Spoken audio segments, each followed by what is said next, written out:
பக்கம் உட்கார்ந்திருக்கா. ஆமா. சரி. வனப்பேச்சி. வனப்பேச்சி அம்மா. கருப்பன்.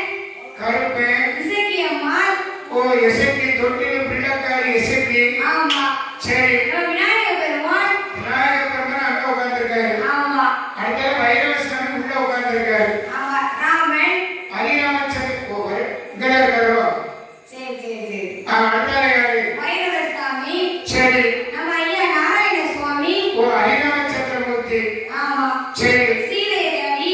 அன்னை யோகமாதா சீதா பிராட்டி. எல்லாரும் ஆலயத்திலே அமர்ந்திருக்க. சரி. நம்ம இப்பொழுது ஆமா புராணியம்மன் கதையை பாடவிக்கிறோம். ஓ புராணி அம்மா, காளி அம்மா, ஈஸ்வரி அம்மா. ஆமா. வடபத்தி அம்மா, வடபத்திர காளி. ஆமா. அஷ்டகாளி எட்டுகள் பிறந்த கதையை நீங்க சொல்ல போறீங்க. ஆமா ஆமா. சரி மதியம் எங்க பண்ணியப்பா? அப்படி ஏன்ட்ட கேட்கல, அவங்க கேட்கறாங்க. நம்ம